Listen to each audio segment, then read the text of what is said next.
Today we will be discussing something you probably hear about quite frequently, the purposes of writing. Generally speaking, there are three main purposes for writing: to inform, to persuade, and to entertain.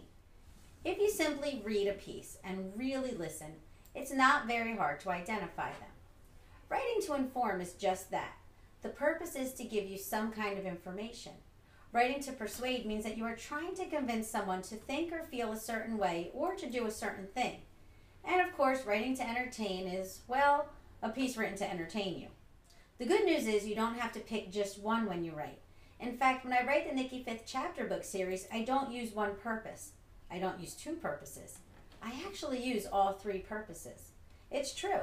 When I write these books, I inform my readers about New Jersey by having my characters visit so many amazing New Jersey destinations. Next, I persuade by encouraging you to get out there and explore New Jersey with your families. And finally, I entertain. And you may not believe this, but I think entertain is the most important one. You see, I believe if you want anyone to really pay attention to what you have to say, you have to make sure that you grab their attention. And more importantly, you have to hold their attention. If you can entertain while you write, you will have more fun writing and your reader will enjoy it much more. Today I've invited Nicky 5th, T-Bone, and Wanda to help explain some tips for informative writing. Hi everybody. Hi Mom, it's me, Jessica. Hi Mom. Hi Mrs. A, how are you today? Well, I'm glad you could all be here today. I'm doing well. So, Wanda, what can you tell me about informative writing? Well, since informative writing involves providing information, I think the first thing a writer must do is check their facts. If you are going to tell someone how to do something, you need to make sure your information is accurate. Actually, that raises a really good point. Nowadays, there is so much information on the internet, and anyone can post almost anything. How can kids be sure the information they have found is true?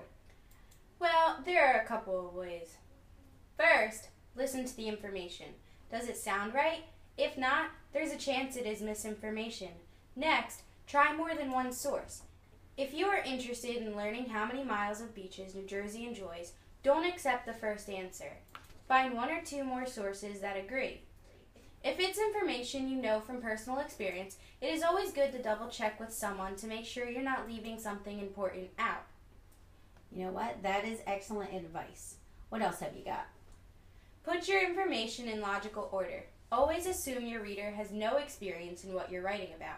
Assume they are just starting to learn about the topic with no prior knowledge. That's more great advice. You're right. It's easy to assume that others already know what you're talking about. Is there anything else? Oh yeah, two more things. The first is to give information in bite-sized pieces. Too much too fast will only make it scary for a reader, and most readers will give up. You want to break it down enough so the reader understands and can follow along. That's amazing. Such good advice. But you said you had two things. What's the last one?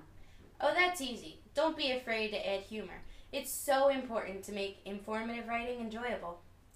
I agree 100%, Wanda. Those were great tips. Nicky, T-Bone, do you agree?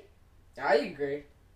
I heard what you just said, Wanda, and I couldn't agree more. In fact, I'd say writing informative pieces is as easy as catching flies with vinegar. Don't you mean you catch more flies with honey?